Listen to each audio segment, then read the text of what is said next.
I wish you a very happy Janmashtami, which is coming very soon. Just in few days, we are celebrating Balram Jayanti, Chilan Yatra, then Balram Jayanti, and then Janmashtami, and Prabhupada's 125th birth anniversary. So it's a festival season. So when the organizers here asked me to address this group, I thought I'll share some pastimes of Krishna. Here I see several nice bright-faced children. So let me discuss some Krishna's childhood pastimes. What could be more attractive than Krishna's childhood pastimes? Srimad Bhagavatam is considered very sweet. You know the shloka? Nigama kalpataror galitam phalam sukamukhadamrtadrava samyutam pibata bhagavatam rasamalayam muhuraho rasika bhuvi bhavukaha. Nigama kalpataror galitam phalam means all the Vedic literatures are compared with a desire tree. You know what is desire tree? Tree generally gives the fruits of its kind, but a desire tree provides things according to your desire. You go in front of a desire tree and ask for a mango, it gives mango. Ask for apple, it gives apple. You ask for something else, ask for diamonds, it will give diamonds also. So that is desire tree. So all the Vedic literatures are compared with a desire tree. Means the Vedic scriptures give us the information about fulfilling our human goals. That's why they are compared to desire trees. Nigama kalpataror galitam phalam. So when all the Vedic scriptures are compared with a desire tree, Srimad Bhagavatam is compared to the ripened fruit of the desire tree.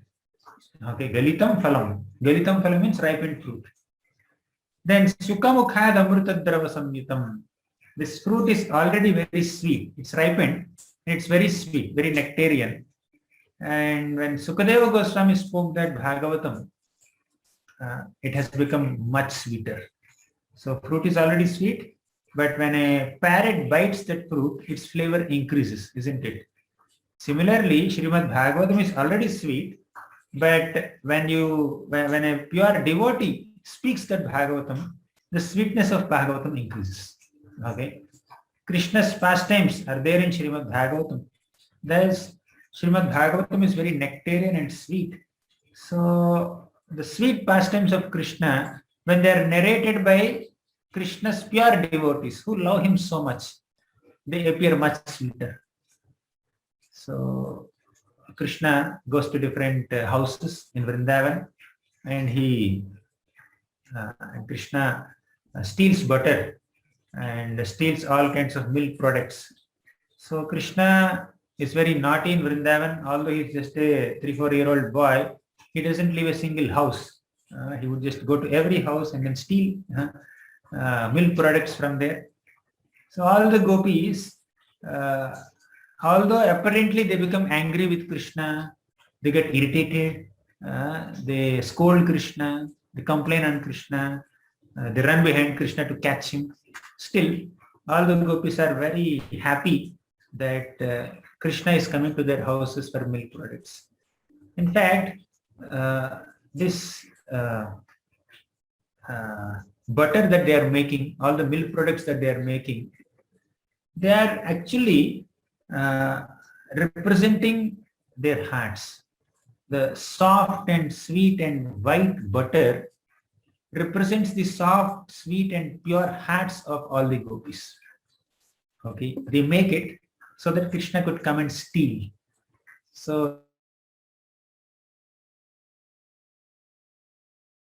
basically what's happening? Krishna is going to steal their hearts.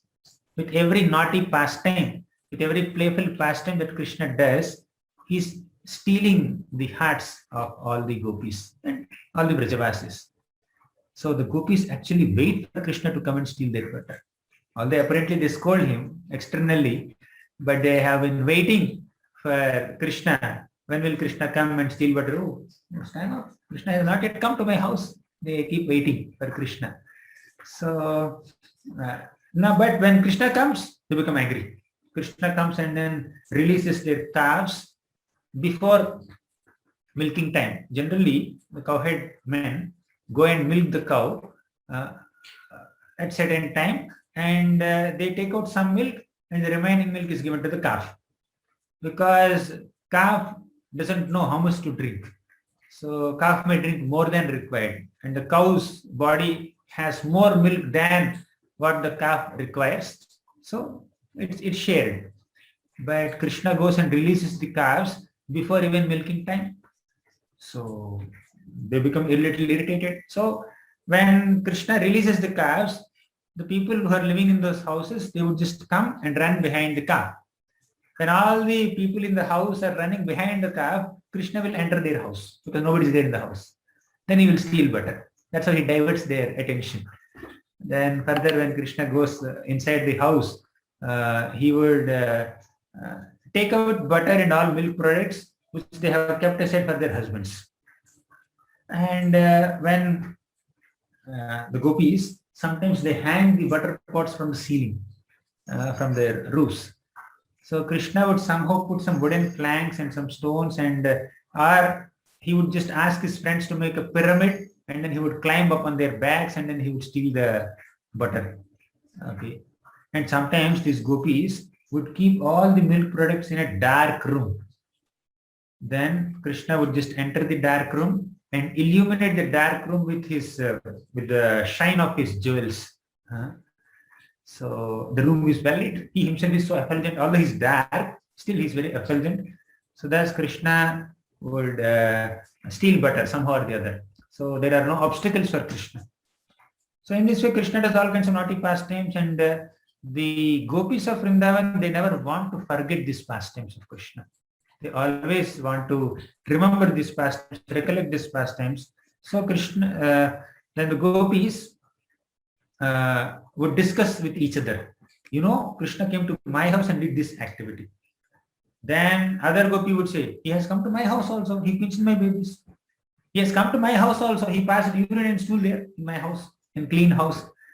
And another gopi would say, he came to my house and he took dirt and threw the dirt on our walls.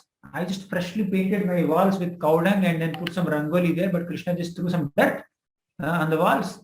So like that, all the gopis are constantly discussing about Krishna's naughty activities, his stealing pastimes. So thus there is constant Krishna katha going on.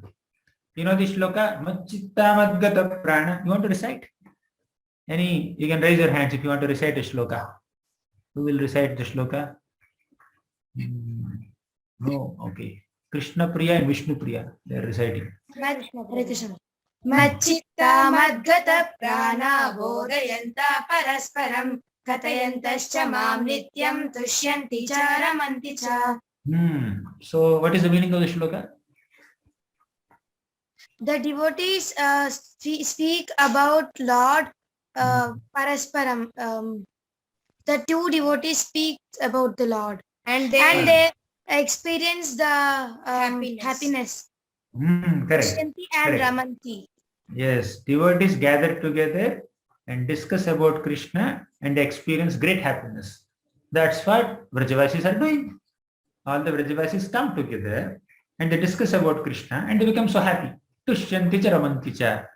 So in this way, all the gopis are discussing amongst themselves, and one day they got a doubt. The doubt was, Krishna must not be stealing in his house, Yashoda's house. What does that mean? Mother Yashoda is missing all these stealing activities of Krishna. She doesn't have access to all the stealing pastimes of Krishna.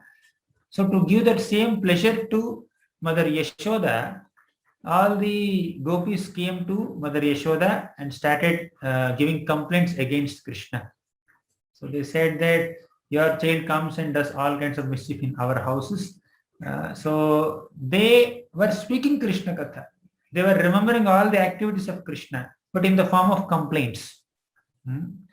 So now, Mother Yashoda, although she has not seen all these pastimes of Krishna that he has done other gopis' houses first hand, but still her experience, her happiness in hearing these pastimes from the gopis is much, much more than the happiness of the gopis who saw them first hand, who witnessed them first hand. Why? Krishna's pastimes are already sweet, but when they are narrated by pure devotees with love, they appear much sweeter. So Krishna's stealing pastimes are sweet, but when the gopis of Vrindavan narrated those pastimes are mixed with their love, and the experience of sweetness has increased. So Mother Yashoda was more happy, much happier hearing Krishna's childhood pastimes from all these gopis. So Sukamukhad Amrutadrava Samhitam, Srimad Bhagavatam is already nectarian, but when Sukadeva Goswami was speaking Srimad Bhagavatam, the same pastimes of Bhagavatam became much, much nectarian. They became much sweeter. So that's the nature of Krishna's brilliant pastimes. Now, Pibata Bhagavatam Rasamalayam. So all of us are asked to drink the nectar of Srimad Bhagavatam, because a fruit should be eaten, not drunk, right? Do you drink fruit or do you eat fruit? Yes, Hari Priya, do you drink fruit or do you eat fruit? Are you hearing?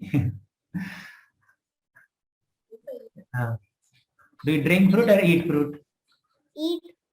You eat fruit, right? But when the fruit is made into juice, you drink it or eat it? Drink it. Drink it, right?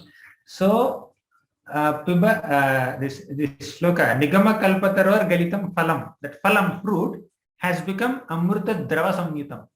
Means when Sukadeva Goswami spoke that pastimes of Krishna, they became like drava, liquid. So you can drink. Pibata Bhagavatam Rasamalayam. In the first line it says, Nigama Kalpataror Galitam Phalam. Bhagavatam is phalam. In the second line it says, Amrita Drava Samhitam. When Krishna, when Sukadeva Goswami spoke, it has become like Amrita Drava, nectarian liquid, juice. Then third is Pibata Bhagavatam. You should drink the nectar of Bhagavatam, because within this ripened fruit of Bhagavatam, the objectionable parts of peel and the seed inside, they are not there.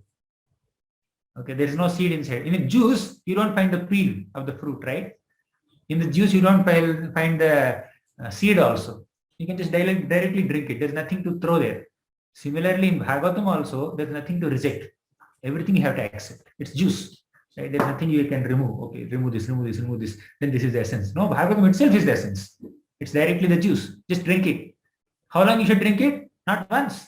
So if the fruit juice is very sweet and tasty, will you be satisfied by drinking once? Tomorrow also somebody gives. Will you say, no, yesterday I drank. Enough, I don't want. You take again, right? So similarly, Bhagavatam also is nectarian juice. So you should drink again and again. Muhuraho rasika bhuvi bhavakaha. Muhur means constantly, regularly. So that's why it is said that Nityam Bhagavata Sevaya. We should regularly hear Bhagavatam. That's why in all ISKCON temples we have Srimad Bhagavatam class every day in the morning. Because it has to be drunk every day. Every day you take this one quart of juice of nectarian pastimes of Krishna. Right? So like that Sukadeva Goswami spoke Bhagavatam. So Sukadeva Goswami was so empowered by Bhagavatam, so much so that Sukadeva Goswami, when he is speaking, his guru is sitting in the class and listening. His guru's guru is also sitting in the class and listening. Okay? You know this shloka?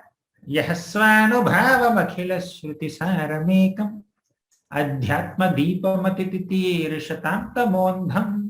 How many of you know this shloka? Samsarinam karunayah purana guhyam tam vyasa sunumupayami gurum muninam. So the shloka says that Sukadeva Goswami spoke this confidential pastimes of Krishna and the Srimad Bhagavatam out of his compassion for all conditioned souls. Okay, and when he is speaking Srimad Bhagavatam, his guru Vyasadeva was sitting in his class and listening to him. And Vyasadeva's guru Narada Muni is also sitting in the class and listening to him. Did you see that painting of Sukadeva Goswami sitting there and Parikshit Maharaj with folded hands and next to him is Vyasadeva, next to him is Narada Muni.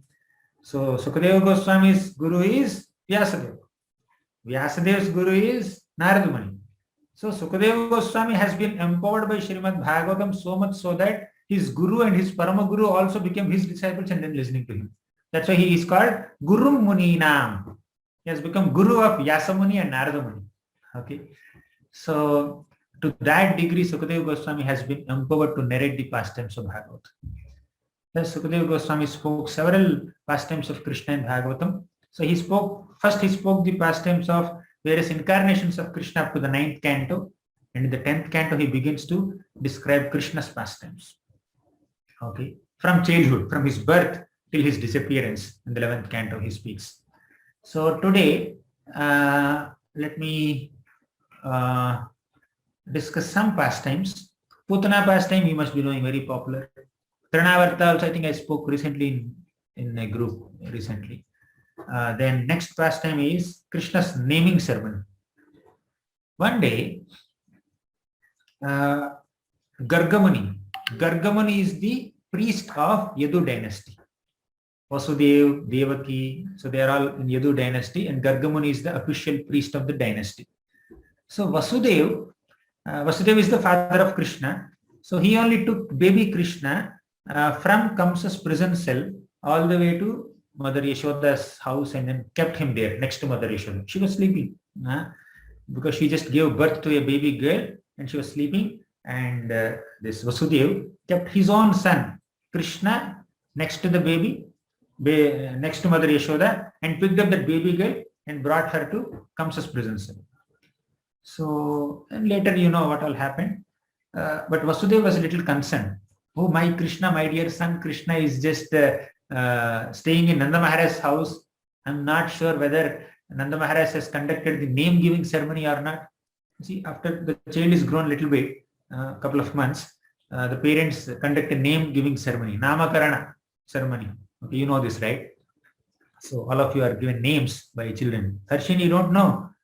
You don't know that parents give name to children in a ceremony. You know, right? Okay. So naming ceremony is happening. So Vasudeva is concerned. He had sent his priest Gargamuni to Nanda Maharaj's house. Please go and name my children. So Gargamuni came to Nanda Maharaj's house. And Gargacharya is a very popular and powerful Acharya. Everybody knows he's a very respectable person.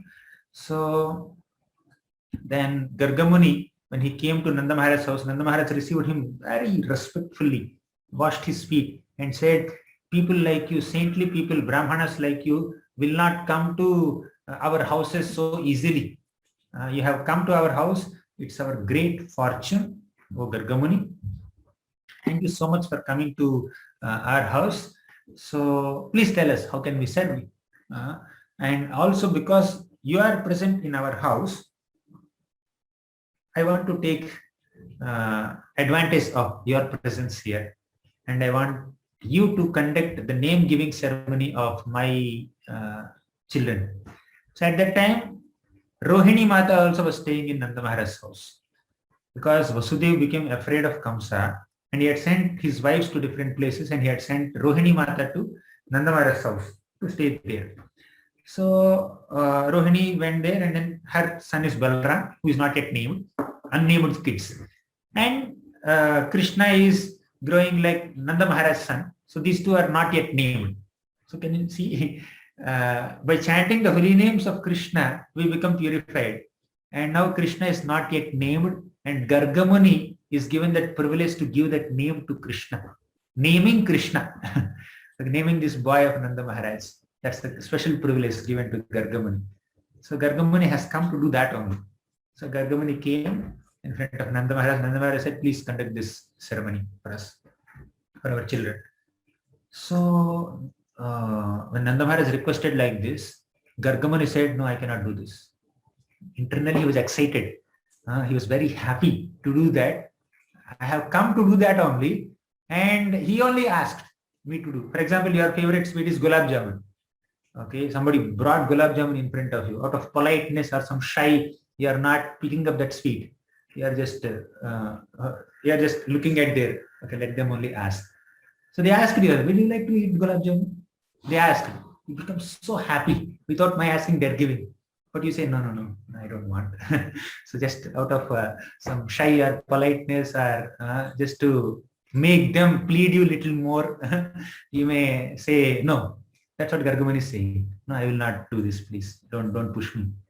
Then Nanda Maharaj said, why? You are a powerful Brahmana, you are a qualified Brahmana, and I'm personally requesting, and I'm the king of this village. I'm requesting you, please do this. Then Gargamuni says, I cannot do this because I am popularly known as the priest of Yadus. So if I name the child of Vasudev, that's bona fide. Nobody will have any doubt. But if I name your child, people may doubt that this little boy is the son of Vasudev. And Kamsa's spies are everywhere. Kamsa had sent spies to different places. So his spies are keeping track of all the newborn babies. So Gargamuni said, if I name your child, Kamsa will get a doubt that this child must be Vasudev's child.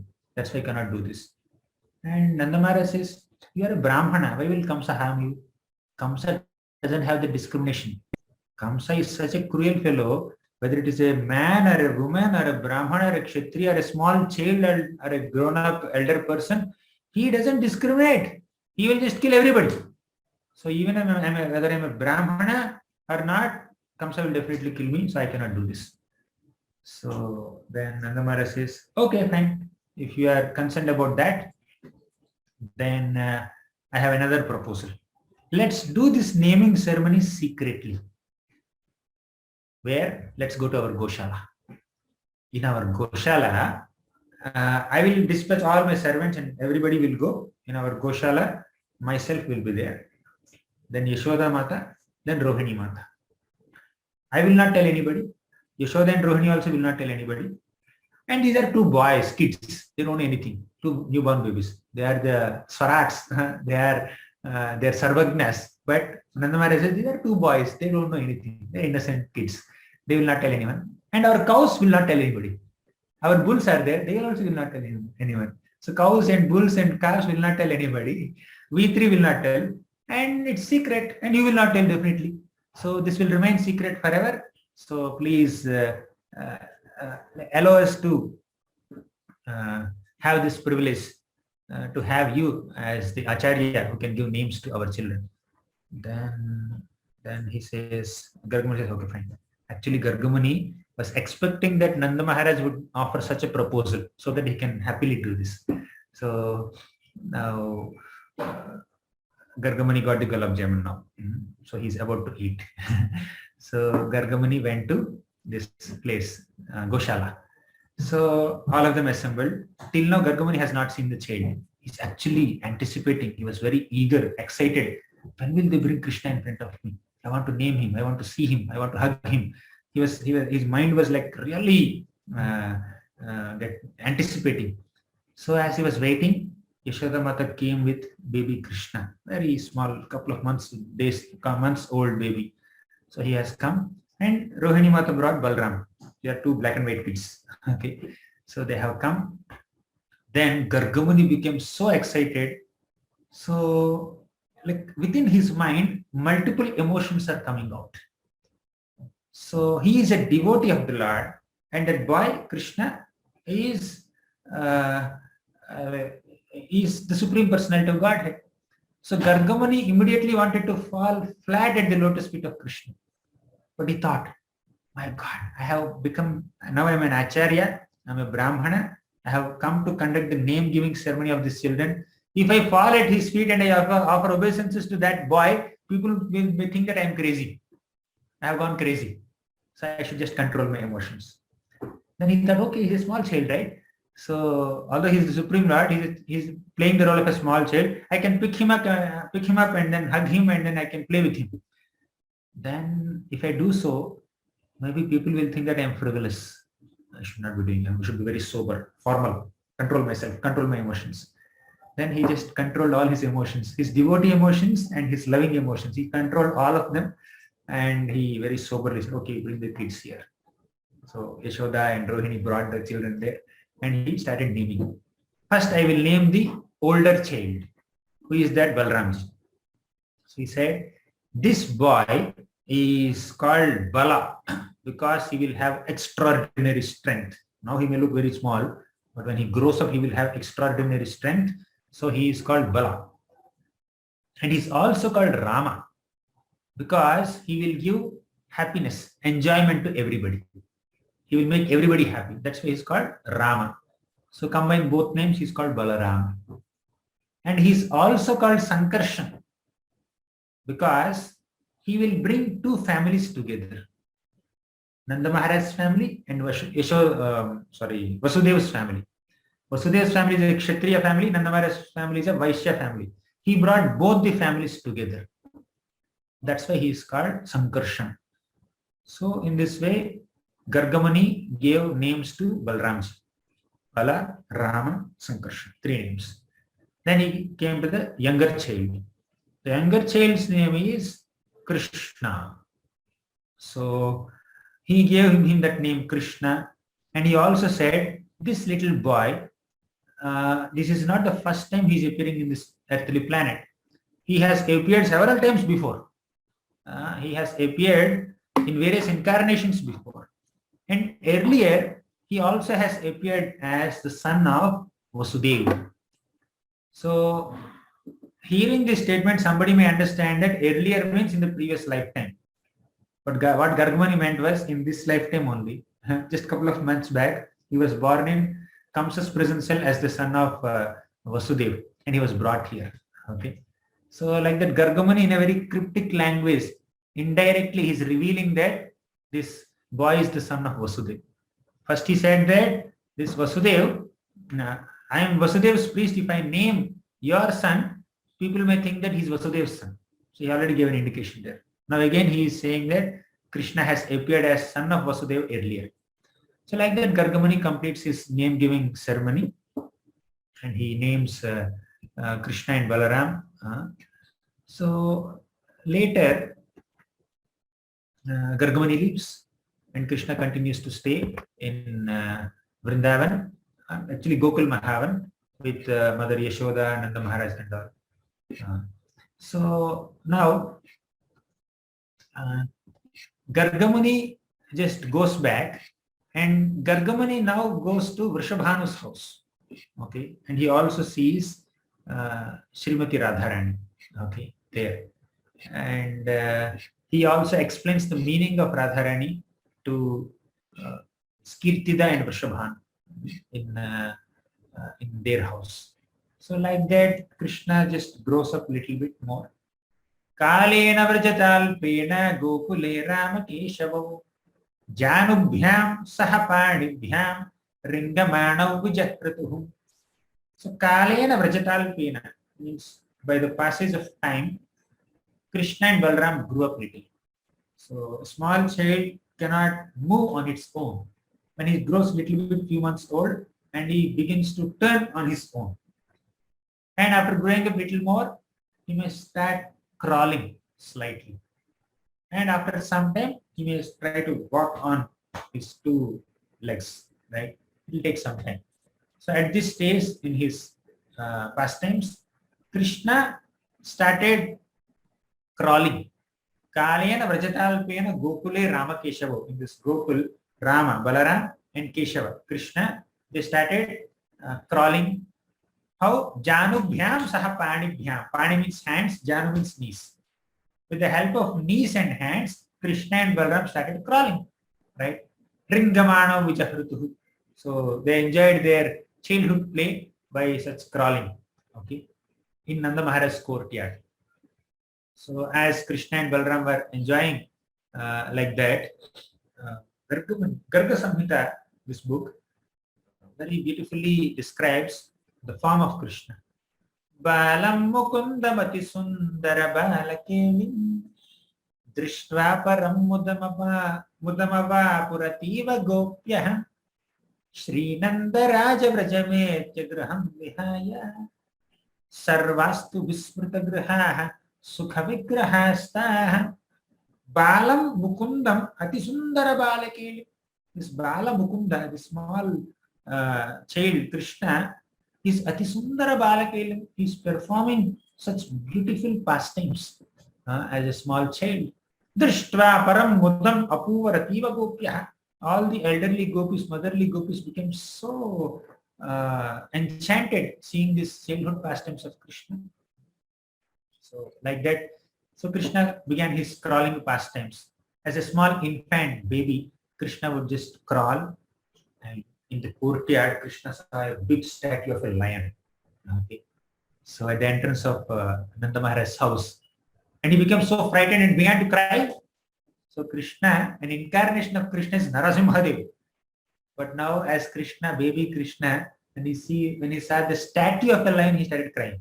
Right? He became so frightened.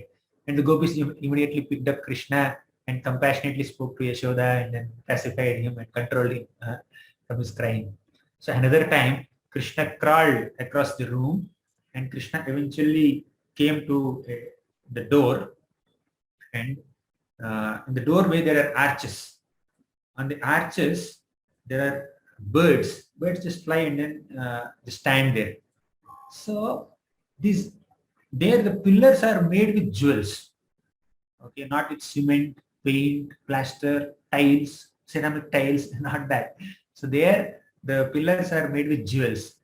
So the birds are there in the archway, and the reflection of the birds is seen in the jewel bedecked pillars. So seeing the birds' forms reflected in the jewels, Krishna tried to touch them. Okay, with his soft, reddish, tender fingers, he tried to touch them. Krishna's soft, tender fingers, they resemble the pink color of the sky at the time of dawn. Okay, the sun was about to rise. So now elderly gopis relished this beautiful pastime of Krishna, where he is relishing seeing the birds' reflections in the jeweled pillar. So Ananda Vrindavan Jambu, there's a beautiful book called Ananda Vrindavan Jambu.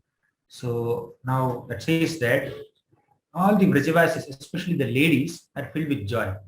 So Krishna's childhood pastimes, as a crawling baby, infant baby, they are more accessible to the gopis of Vrindavan, motherly gopis of Vrindavan. As Krishna grows little more and he starts tending cows, those cow-herding pastimes are more accessible to Sakya, other gopas. Right? So then some gopis called Krishna, elderly gopis called Krishna and affectionately asked him, Krishna, where is your face? Krishna showed, this is my face. Okay, he was pointing out to his face. Then they told, where is your ear? They said, this is ear. Then what is this? This is also ear. Okay, where are your eyes? Then he showed his eyes. Actually, his eyes are everywhere. So Bhagavad Gita, Krishna says, Sarvataha Panipadam Yat. So Krishna's eyes and hands and legs and faces are everywhere, all over the universe. But he also appears in front of our eyes in a human form, where he has 2 eyes, 2 ears, 1 nose, like that. Okay. So then Krishna, show your teeth, they asked. Krishna did not find teeth in his mouth. He's so small, the teeth have not grown on him. So Krishna was confused. Teeth? Where are teeth? I don't have teeth. So he just smiled like that. My teeth have not come out like that. Then wife of Upananda. Upananda is Nanda Maharaj's brother. So this wife of Upananda, Krishna's aunt, asked Krishna, who is your father? Who is your mother? Tell us. Then Krishna just smiled so irresistibly. And Krishna pointed out to Mother Yashoda and Nanda Maharaj. She's my mother and he's my father. So Nanda Maharaj and Yashoda Mother became so happy. So when a child points out, recognizes that these are my parents, they're so young, parents become very happy. Right? So then Krishna and Balram started crawling in the courtyard like serpents in the muddy places of Raja. So Vrindavan is filled with dust of cows, Godhudi. And the dust of cows is mixed with the urine and stool of cows, cow dung and cow urine. Okay. So dust is already soft. And then it's mixed with Gomutra and Gomaya, Govar, it becomes much softer. And Krishna crawls in that mud. Okay. as Krishna is crawling and walking in that muddy area, not walking, he's crawling on, Krishna and Balaram both. He has a blackish body, bluish body. On top of it, cow dung and mud are smeared on all over his body. He looks so beautiful, enchanting. It's like cosmetics. You put all this, right? Whatever is the cosmetic, fair and lovely, this and that on your face. Krishna puts cow dung and godhuli on his. He doesn't put only. While he's crawling, all that will go on his face. Tavangri yugmayug. Tavangri yugmam anukrishya sari sprishanto. Ghosha praghosha ruchiram rajakardameshu. Tannada hrishta manasa anusritya lokam mugdha prabhitavadupi yuturanti matro. So tav anghri yugmam anukrishya. Anghri means his lotus feet. Krishna drags his feet as he's crawling. So he cannot walk, he crawls. So as he was dragging his legs like this towards his destination, then he looks like a snake. Or his movements are like snake. So he's crawling very in a crooked way. Snakes, they don't go straight like this. They do like this. So Krishna is also crawling like a snake. Okay. So slithering. Then Ghosha Praghosha Ruchiram, as Krishna is crawling like that, his ankle bells are making sound. Mother Yashoda has kept very tiny, small ankle bells on his little tender baby feet. So as Krishna is moving, these ankle bells are making sound. So they are so pleasant for the ears to hear. So Vrajakardameshu, and he is crawling like that in the mud of Vrindavan mixed with cow dung and cow urine. Anushrutya lokam, Krishna and Balaram joyfully crawl like this, and they would go to some ladies thinking that they are their mothers, and they would just go and then just touch the ladies, would just turn back. They saw a stranger. So far, they are so small babies, they are accustomed to seeing their mothers only, Yashoda and Rohini only. They are not so much exposed to other gopis so much. So as soon as they saw some strangers, they become a little frightened. And they would turn back and then they would just run towards their own mothers. Right? So as they were crawling again back to their mothers, Mother Yashoda and Rohini would just pick them up. So now, seeing these two boys so innocently coming towards them, Mother Yashoda and Mother Rohini become so happy that milk just comes out of their body, and then they would allow the children to drink the milk. So here you see, again, Sukadeva Goswami describes, Tanmatarau nijasutau grihanaya snubantyo pankanga raga ruchirau upagrihya dorbhyam dattvastanam prapibatoh smamukham niriksha mugdhat smitalpadashanam yayatu pramodam. They pick up these little boys who are having this angaraga, the cosmetics of cow dung and cow urine on their face. They would pick up, they have no hesitation. Right? My dress will become dirty. They don't feel like that. They pick up the babies and they give them their milk. As they're giving their milk, they see the smiling face of Krishna and they count their teeth. My boy is just developing this teeth. Okay, so they would just pick up Krishna like that. So in this way, Krishna and Balaram enjoyed all these pastimes and gave a lot of enjoyment to other devotees and all the gopis. So these boys, what they do, Mother Yashoda and Rohini, they just cannot control these naughty boys. Rohini and Yashoda, they were unable to protect these babies. These babies will get attracted to cows and fire and animals with claws, monkeys. So monkeys are there in courtyard. Everywhere in Vrindavan you can see monkeys, and these crawling boys will just go in and pick up the monkeys. They will hit the monkey, and monkey will show his face. They will count the teeth. How many teeth are there in monkey's mouth? And they will just pick up fire. They want to touch fire. Fire is so bright, right? They want to touch fire. And they want to touch knives. And they also want to, they also come in contact with dogs and cats and thorns, swords, which are lying on the ground. So Mother Yashoda and Rohini were quite disturbed They wanted to control these boys, but the boys are going beyond control only. So at that time, they were fully absorbed in anxiety. And this anxiety is divine anxiety, transcendental anxiety. So when you become anxious to protect Krishna and to serve Krishna, that anxiety is not material. That doesn't spoil your peace. You are attaining a transcendental peace now. Because that's an anxiety coming out of intense absorption in love for Krishna. Mother Yashoda and Mother Rohini are constantly in that anxiety of loving Krishna and serving Krishna, to protect Krishna, to save Krishna. So in this way, all the gopis attain so much happiness. And sometimes Krishna would just go to a calf. He would crawl and go to the Goshala. He would see a calf, and the calves are very playful.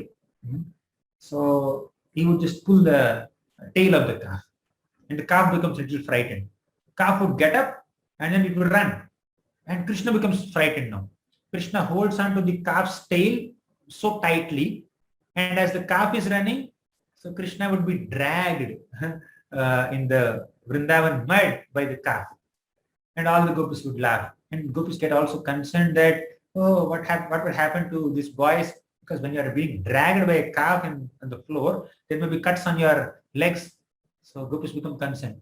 Of course, it doesn't happen because Krishna has a transcendental body. Secondly, the Vrindavan floors or mud is very soft dust. Krishna's body becomes dusty. He would not be injured by this. So the gopis would just go and pick up Krishna and save him. So one day, one nurse, brimming with maternal affection, motherly affection, wanted to test Krishna's speaking ability. Okay. So then she asked Krishna, can you tell me the names of your parents? You know what Krishna said? Krishna, generally, mother is called Mata and father is called Tata.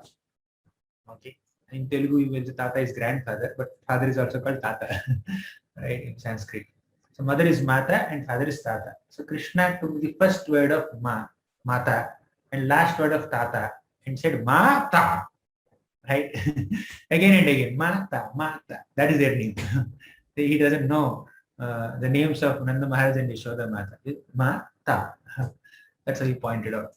And sometimes Krishna, as he was crawling like this, he came upon a jeweled pillar. Earlier he saw birds' reflections.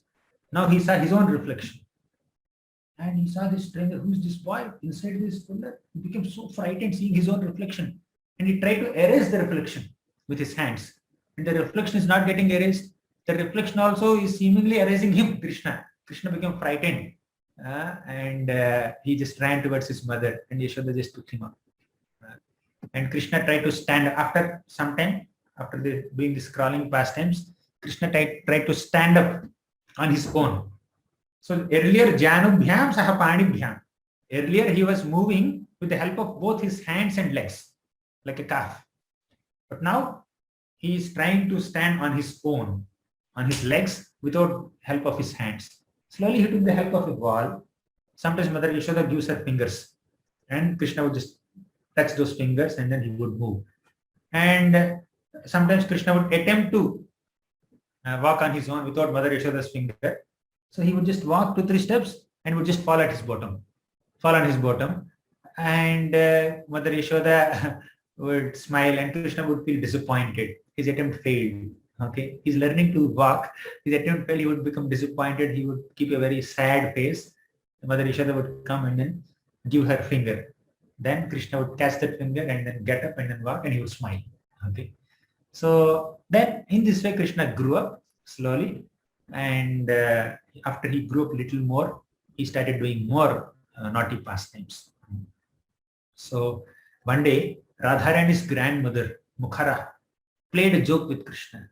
My dear darling Krishna, can you get that clay pot for me? And get that wooden seat for me? And also get the drinking cup for me. She was giving instructions to this boy. Hardly maybe one or 2 years old. He has learned to walk just now. Then Krishna smiled and went there to try to bring all these things. So meanwhile, the wives of Upananda and Sunanda, means Krishna's aunts, came there and said, "You old woman, we are telling our darling child to get all these objects for you." Okay. So he will not do all this. He is Prince of Vrindavan. He is the son of King Nanda Maharaj. He will not do all these menial services for you. You get up and then get all these things. Or you tell someone else. So they kind of took away the service of Krishna. Right. So sometimes Mother Yashoda, when he's a little more grown up, the gopis would say, "Bring that, bring this." Then Krishna would go to that wooden stool and he would try to bring that. So some articles which you can easily lift, he would lift and then bring. And some articles if she cannot lift, so he would say, "I can lift." He would just do like this. Okay, I have the strength to lift. And he would try and then he would fail there and he would just put a blank face. And you see, these are pastimes of Krishna. He is the supreme personality of Godhead. An expansion of an expansion of an expansion of Krishna. He would hold all the planetary systems in the universe on his hoods. That is Anantasesha. Anantasesha holds the entire Bhumandala on his head and is a small expansion of Krishna. And now Krishna is struggling to lift even a small wooden stool. Right? And he is able to lift. He acts as if he cannot lift, and he acts as if he can lift. You see, he has the ability to lift, but he cannot lift. But he announces that I can lift, but he will not lift. These are the enchanting pastimes of Krishna. Seeing these pastimes, people may think that he's an ordinary person, but he is not. Okay. So now, one day, the Vrindavan ladies, the gopis, tried to joke with Krishna. One elderly gopi said, "If you dance for me, Krishna, I will give you some sweet butter." For that little butter offered by this gopi, Krishna danced. Who will do that? Some drama artists may do that. Or like that's like consider very small thing. This for little butter you dance, the way they make you dance. So Krishna danced for that little butter. So Krishna becomes an instrument in the hands of all these gopis because he was captivated by their love. So Krishna danced with great delight. So one gopi saw a beautiful golden line on Krishna's chest and asked, "Who is that? Is that your wife?" And Krishna said, "Yes, it's my wife." He is very small, but he said, "She's my wife," because that is representing Lakshmi, actually speaking. So although he said in a jovial way, out of childish innocence, he has said he made a fact. He spoke the fact. And the gopis are laughing, not knowing that it is fact. Okay. So then one day Mother Yashoda affectionately dressed Krishna in some exquisitely fine, beautiful clothes, yellow cloth, and she has kept some opulent jewelry. Now, children may not wear opulent jewelry every day. On special occasions, they may wear some traditional dress and all. So Mother Yashoda dressed Krishna like this, and Krishna got little irritated by all this. He just took off the dress and took off that ornaments, and then he just threw everywhere. Right? He didn't like it. So another time, Mother Yashoda was sitting on her courtyard, and some other ladies, neighboring gopis, they came. They were braiding her hair, and then they were putting some ornaments, and they were decorating her. So this boy Krishna came, small child. He has come. He told the ladies, "You don't dress. I will decorate her." And he picked up ornaments and kept in all wrong places. He would take Natini and put on head. He would put Damini and on his nose, on her nose, and he would take necklace and put somewhere else. So like that, he would put all ornaments at different places. Okay, and everybody would just laugh. So next, Krishna and Balram grew up a little more, and they started playing with other children. So they started going out of home. So when they're very small babies, they wouldn't go outside the house. When they're little grown up, they're allowed to play in the courtyard. When they're little more grown up, they're allowed to go outside the house and then they play with other children. I don't know if that happens now, COVID time, but generally children are allowed like that to play with the neighboring kids. And they're little more grown up nowadays, they go outside and play cricket also. So now children started growing up and they started playing with boys and girls of same age, same nature, same qualities, similar families. So one day, Nanda Maharaj and Yashoda spoke about Krishna. When Krishna goes out for playing, When Krishna goes out for playing, he wanders here and there. He's just going out of house. He's not in front of the house only. He's just going deep inside the forest and he's going to someone else's house. Now what will happen? So I think we should appoint some people. We know Balaram is always protecting Krishna as an elder child, but still we should appoint some people to protect these boys. Okay, so they will allow the boys to play, but from a distance, these people will also guard and then oversee these two boys.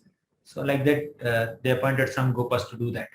So early in the morning, the boys, Krishna and other boys, actually other boys will come to the house of Krishna and Balaram. They call, come, let's go and play. Okay. So then Krishna, Balaram and all the other boys and sometimes girls, little girls also, they would go outside and they will play in dirt. Okay. So it's like a baby elephant may pick up some dirt and throw the dirt on the body, on his own body. Similarly, Krishna also like a baby elephant, he's crawling in mud and he would pick up dirt and he would put on his face, he would put on other person's face. So like that, Krishna is just imitating the activities of a normal human child, right? So he started playing with other boys and girls and sometimes he would beat them. He would cheat them in games and he would beat them also and he would have quarrels with them. And sometimes Krishna would build houses, some toy wall and some small town he makes with mud only. So he's the creator of all universes, millions of universes. When Mahavishnu breathes out, millions of universes come out of his bodily pores. But here Krishna is playing by making small houses with Vrindavan mud. So that's the absorption of Krishna in his childhood pastimes to give happiness to all of us. So by doing all these pastimes, Krishna is attracting our attention to himself and allowing and helping us to develop love for him and go back to him. That's what Krishna is doing. So in this way, Krishna and Balaram were playing. So one day, now Krishna began his stealing pastimes. One day, when there is no one watching him, Krishna entered Yashoda's house only. First, he began stealing from his own house. Then he went outside to other houses and started stealing. So stealing begins from his own house. So he went to his mother's that storehouse and he wanted to steal. So he stole some butter. And when he turned back, he saw his own reflection in the pillar. And he was a little scared. My God, I'm caught now. I thought nobody was watching me. Now I'm caught by this boy who is looking similar to me. So he went close to the mother. And actually Mother Yashoda was observing Krishna from a corner, all these activities. So this boy came in front of this jeweled pillar, Krishna, and he saw his own reflection and said, my dear brother, don't tell mother. I will save some butter for you and you may enjoy it. He's speaking very rhymingly. Oh brother, don't tell mother, I will give you butter. He's trying to butter him. So, and the boy is saying the same thing. Seemingly, audio is not coming, video is seen. Because reflection is seen, reflection cannot speak, right? When he speaks in a well, then really sound will come. Okay, but here the boy is not speaking. Then seeing from a distance, Mother Yashoda heard all these innocent and smart and clever words, and she just came inside and manifested in front of Krishna. Then Krishna said, Mata, he was again surprised. So many shocks are coming in his life. He said, Ma, this boy was so greedy, he has stolen butter. I told him not to steal. But he did not listen to me. I became very angry with him. And he also became angry on me. So, but I am not greedy for butter at all. I am not stealing. See, I am very honest son. Then Mother Yashoda picked him up. And then she was so attracted by his clever reply. And one day, Mother Yashoda caught Krishna red-handed. When he kept his hand in butter, Mother Yashoda just caught him directly. And said, what are you doing? Krishna made up a story. Mother Yashoda, you have kept these bracelets in front on my little hands and you have kept some ornaments. So they are burning. I want some cooling effect. That's why I kept my hands in the butter so that my hands will become cool. So Krishna just served it. Then Mother Yashoda said, "Oh, they're burning." So she just picked up, removed all these ornaments from his hands, and then kissed his hands. So like that. Then one day Krishna cried. Mother Yashoda would just take her cloth and then just wipe his tears like this. That's what Mother Yashoda does generally. Okay, but in Damodar Lila she didn't do that. One day Krishna wanted moon, and Mother Yashoda said that, you see, there are some black spots in the moon, means moon has poison. And actually you are more beautiful than the moon, right? Why do you need that moon? The moon is not beautiful. Let's say it has some spots. Then Krishna asked a question, why moon has spots? Then Yashoda said, actually moon appeared when the demigods and the demons were churning milk ocean. Moon appeared. But before moon appeared, poison appeared. And this poison got stuck in the moon. So that's why moon has poison. Moon has then some black spots. So like that, Mother Yashoda tried to just make an illusion to pacify Krishna. Then seeing his talkative Kaumara Chapalam, seeing his restlessness, some neighboring ladies, neighboring gopis, they would approach Mother Yashoda and then give so many complaints on Krishna. Mataji, it's 4:32. I completed my 1 hour. Krishna's pastimes are unlimited. We can keep on narrating, but it's 1 hour. I don't want As per your convenience, Prabhuji. Generally, we have until 5 o'clock, Prabhuji. Okay. 1.5 hours. Should we take any questions that the children might have in this half an hour? Yes, Prabhuji. Sure. Yeah. Yeah, you can raise your digital hand. If anyone have questions, I can unmute you. Hare Krishna Prabhuji. Hare Krishna Prabhuji. Yes. Stand out, Pranama Prabhuji. Our Siksha Guru Balgovind Prabhuji, he always tells us one thing, that is Sadhu Sangha. The small 1 minute association with a sadhu, purified soul is very important, and that will take us a very long way. So we are really fortunate, Prabhuji, to have some learnings from you today. Thank you very much, Prabhuji. And I have one, I just want to clarify a small thing to all our kids. Actually, these kids are very, I should say, they are very divine, like devotional. They tell the slokas, they answer the quiz, they are very regular. And in all ways, they are perfect, Prabhuji. And they are doing chanting also regularly for more than 4 to 5 months. Regularly, they do chanting and post in the group how many rounds they have done. On Ekadasi, they do more rounds also. But here, one problem, what I see they are facing can be, these kids, okay, as long as they're in our association, that's fine.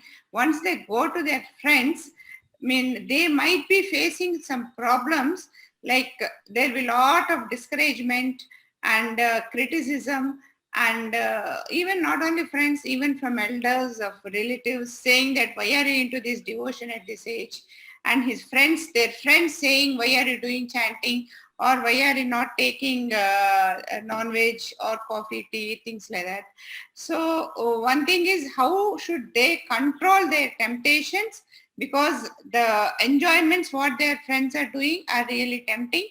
And the second thing is, is there any answer, a simple answer which they can give the friends, so that if possible bring them back to this this thing, or at least hold themselves from not going back.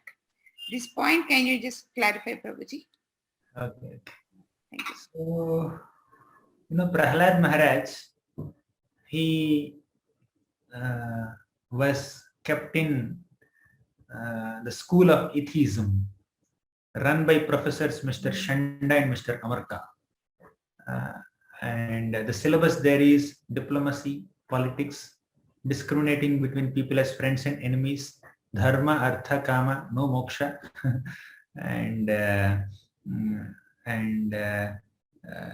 hating Vishnu's devotees. That's the syllabus there. So, and who are the other schoolmates for Prahlad? the children of other demons. So they were also making fun of Prahalad. They were threatening Prahalad. Hiranyakashipu, his own father, tried to kill Prahalad. But Prahalad was never distracted from devotional service because he has accepted the teachings of Narada Muni right from within the womb of his mother. So the powerful instructions and inspiration, more than instruction, you should say inspiration. The powerful inspiration that he received from Narada Muni and the zeal with which he has accepted that inspiration from Narada Muni protected him from all distractions in his school days. Okay, and not only he was not distracted, he induced the other children also to perform Harinam Sankirtan, to speak about Krishna, to hear about Krishna, right? So distractions are always there. Why speak of children? Even elders also get distracted. Youth get distracted. Even grown-up people get distracted. Mature devotees also could get distracted sometimes. Kala Krishnadas was in the company of Lord Chaitanya Mahaprabhu directly, and he got distracted by Bhattatharis. Okay, so distractions are always there in this world. Temptations are always there, and we should make our attempt to tolerate those temptations. So the ability to tolerate temptations depends on two things. One, the inspiration that they get from elders. Second thing, their own determination to act according to the teachings that they receive. Right. So yes, it's a combination of both. There should be effort from parent side and teacher side, and there should also be an effort from the candidate, the child side also. So we can pray and we can increase more, programs or systems of training and make bhakti more interesting and acceptable, digestible, relatable to the children. Okay, while they are pursuing their other studies also, because to live in this world you should at least have some livelihood. For that you need to have some material knowledge. Material studies also are needed, right? We cannot completely discount that factor.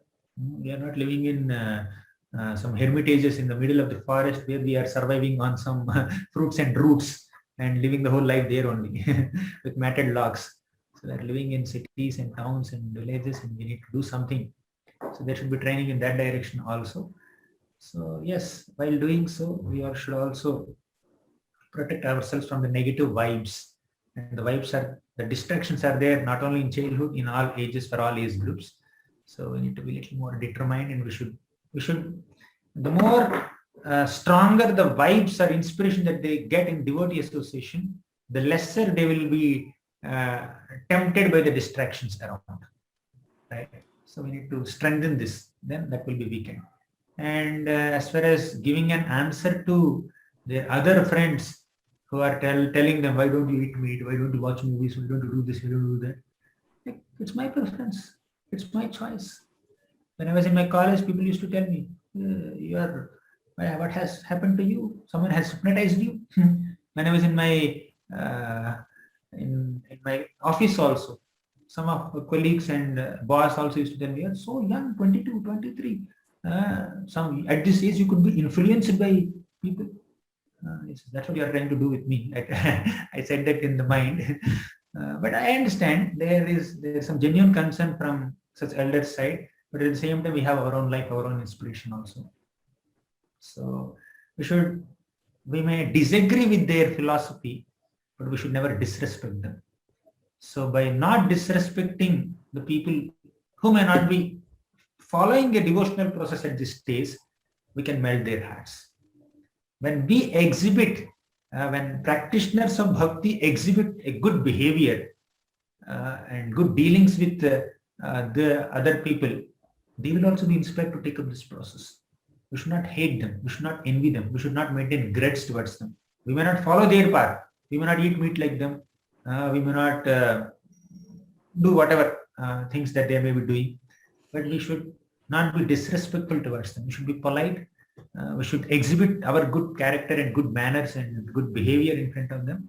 Then they will also be inspired. Does that make sense, Mataji? Yes, Prabhuji. Thank you very much, Prabhuji. And how do we balance between spiritual education and material education? You have almost answered, but more specific. Agitation. Education, spiritual education, material education. Today, the material education is putting so much pressure on the children. How do we balance between these two, Prabhuji? It all depends on time, place, circumstances.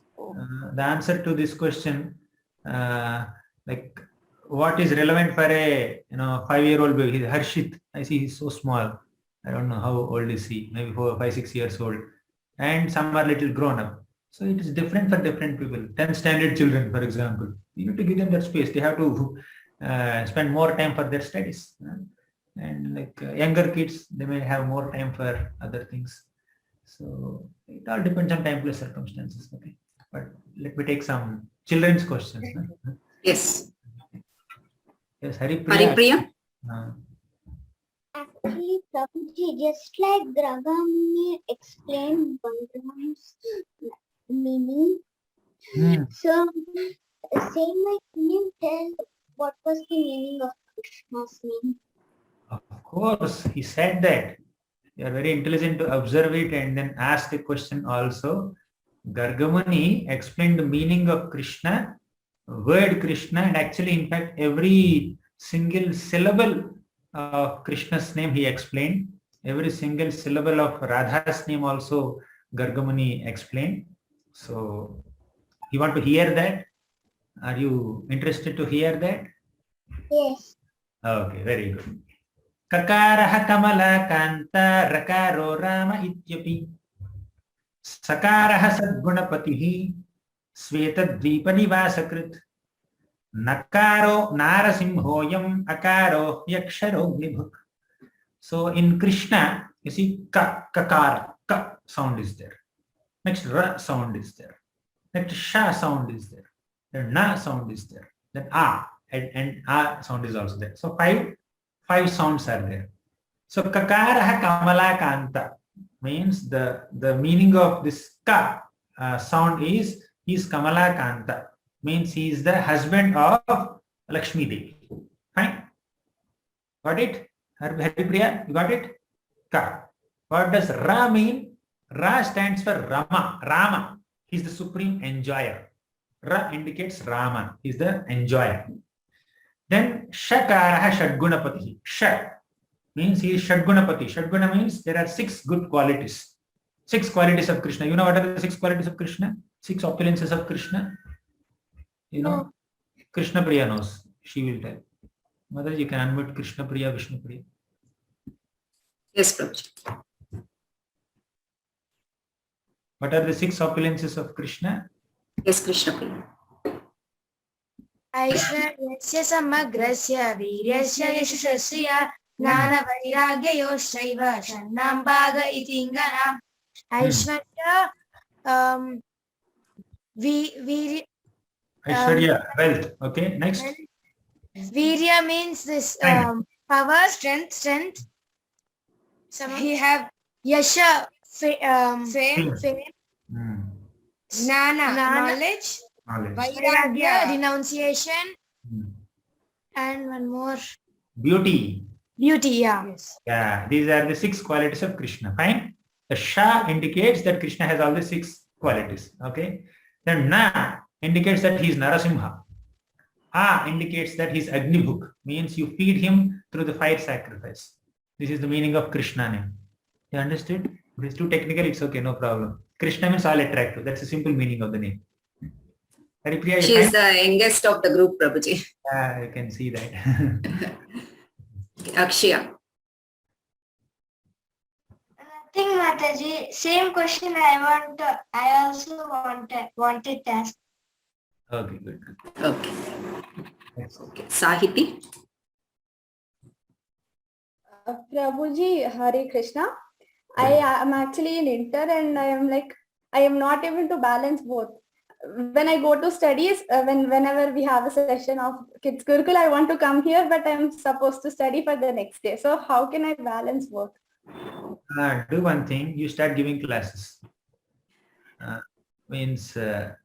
Like when you are speaking and when you are sharing your understanding, automatically your energy levels will increase and you will spend more quality time. Although the quantity is less, the quality of the time that you are spending will increase. So you can train Haripriya, you can train some younger kids here by your own class.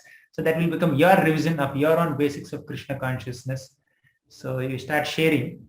So basically we need to spend some time for spiritual practice, either in the form of hearing, chanting, or speaking, or remembering, or worshipping, deity worship. There are multiple ways in which you can immerse yourself in Krishna consciousness. That does not mean you compromise on your studies. Inter, junior, I know. I also did inter. I did MPC.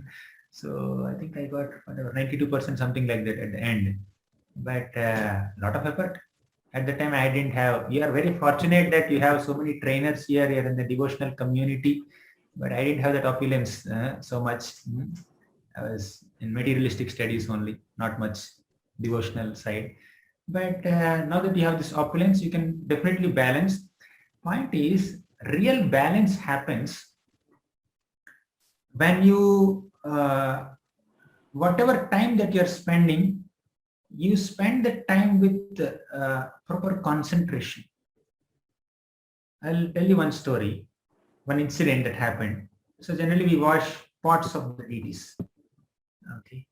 You know copper cups? Ragi, the red cup, Yes. Achaman cup. Yes, Prabhu.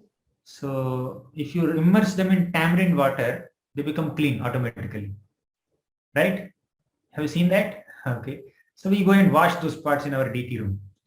So the pujari who went before me, he immersed all these copper cups in the tamarind water, big vessel. And my duty, my service is to go there and wash them. So I picked up all of them, but one cup was not completely immersed. It was half immersed. So half of the cup is inside the tamarind water, half of the cup is above the tamarind water. So whatever portion of the cup is inside the tamarind water has become clean, reddish, shiny. The other part is blackish. Okay. I was trying to rub and nothing is going. It was not getting clean. So I'll have to put it back inside the tamarind cup. So all these cups are there for 1 hour inside the tamarind water. But this cup, although it is also spending one hour in the tamarind water, half of it is outside. Similarly, although you are studying for 1 hour, whether it is inter-subject or Bhagavatam or whatever, if you put full concentration there, give your full mind there, your time will become effective. Right? In 1 hour, whatever you can learn, you will spend 3 hours to learn if there is no concentration. You have that potential, you have that ability to learn a subject or learn a shloka or do something in 1 hour.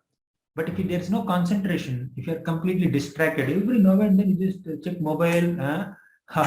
See, if somebody sends us a message, it will make some sound, then you can see. Just by checking the mobile 10 times, we will not get messages. If somebody sends, then we'll get messages. And somebody sends a message, it will make some sound. But unnecessarily, we keep looking at it. You do that? Sometimes I also do that. So I should control that. So we should concentrate.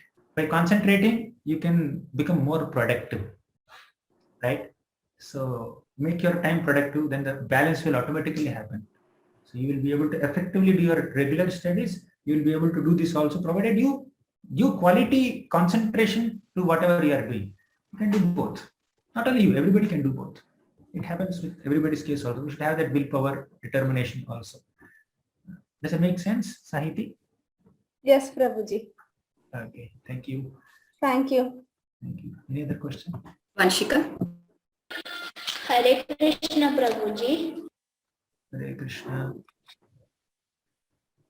Prabhuji, what is the meaning of Radharani, Prabhuji? What is the meaning of Radharani? Her name. What is the meaning of her name? Yes, Prabhuji. Okay.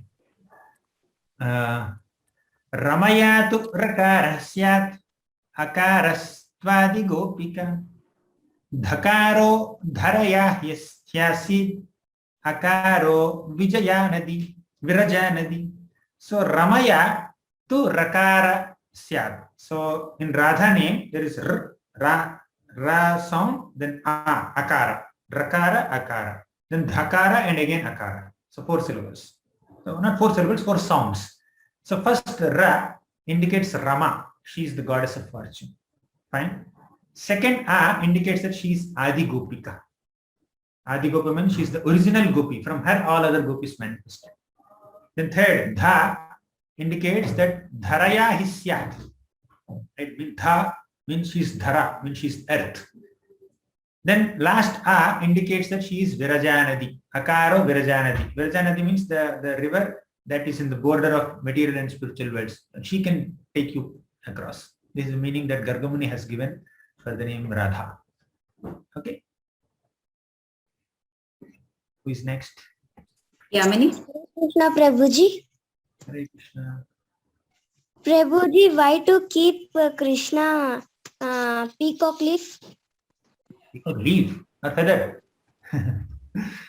So, one day Krishna was playing flute in such an enchanting way. When Krishna plays flute, he's such an expert in musical science. When he plays flute, he blends his flute song with the natural sounds of Vrindavan. What are the natural sounds of Vrindavan? The sounds of waterfalls, the sounds of chirping birds, the sounds of moving trees, the breeze. These are all natural sounds of Vrindavan. Or cows may make sound, right? Peacocks may make sound, or other birds will make sound. So Krishna plays his flute song and he blends his song so expertly with the natural sounds of Vrindavan. Fine.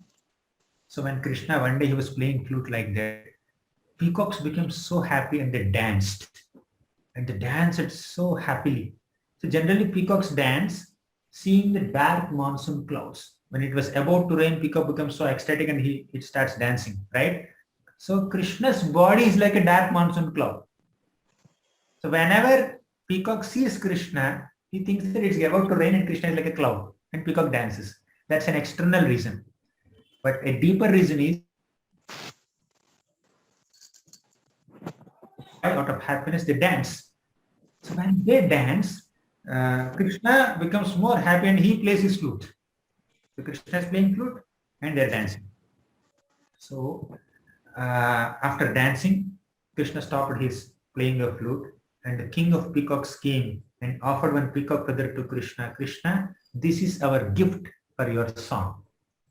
Krishna honored that gift by putting that peacock feather on his head. That's the story. Okay, who asked this question? Whoever asked. Are you satisfied? Yes, Prabhuji. Yes. Any other question?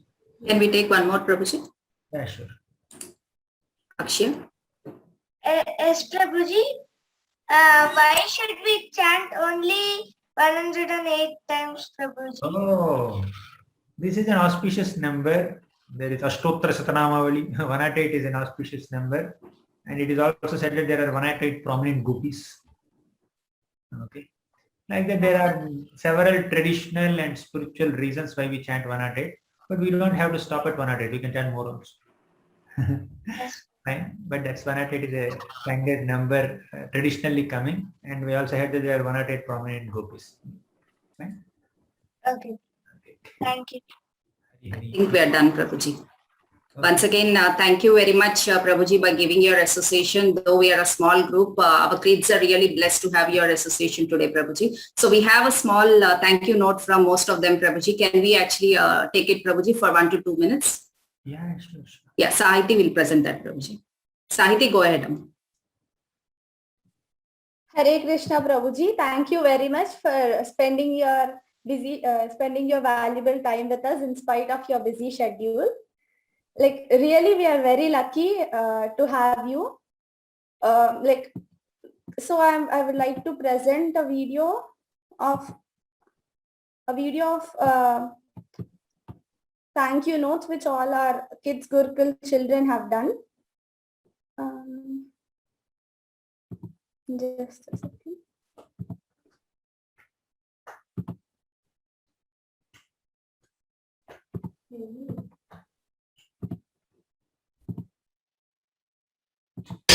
Hare Krishna, Hare Krishna, Krishna Krishna, Hare Hare, Hare Rama, Hare Rama, Rama Rama, Hare Hare.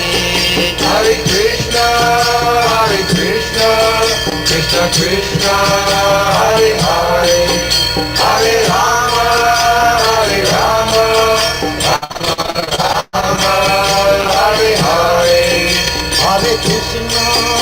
Hare Krishna, Krishna Krishna, Hare Hare, Hare Rama, Rama, Rama Rama, Hare Hare. Hare Krishna, Krishna Krishna, Hare Hare, Hare Rama, Rama, Rama Rama, Hare Hare. Hare Krishna, Krishna Krishna, Hare Hare, Hare Rama, Rama, Rama Rama, Hare Hare. Hare Krishna, Krishna Krishna, Hare Hare, Hare Rama.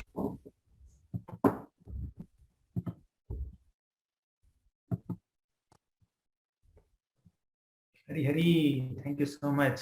It's nice, Uh, very tha- sweet, very innocent, very pure. Okay, thank you so much.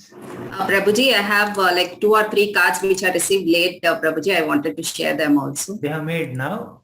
Yes, Prabhuji, this morning actually. So I couldn't add them in the video. So I don't want to disappoint them. Amini, okay. This is from Atiti. Yeah, Harika Atiti. Thank you so much. Thank you very much, Prabhuji, from Kids Gurukul. On behalf of Balgovind Prabhuji, Padmavati Mataji, and all the devotee kids here, Prabhuji, I'm really, we are really blessed to have you this evening with us, Prabhuji. Thank you very much for your association. And whenever possible, please let us know, Prabhuji, sometime, maybe next month or something after Janmashtami. Yes. Yeah, thank you very much, Prabhuji. Thank you, madam. Thank You you can very just much, check, you Prabhuji. can And just we are message. having special celebrations I might also not be for able the to- Janmashtami, Prabhuji. Uh, We are having special celebrations with all the kids Gurukul, Prabhuji, for Janmashtami. Okay, wonderful. Thank you so much. I'm very happy to meet all of you, and you are eager and very patiently and steadily children are listening. So I see they are very focused, not naughty and not just going. Because I keep seeing children at different places, but this is like one of the nice sober groups. Devotees are very nice. Of course, small group also, I can see everybody.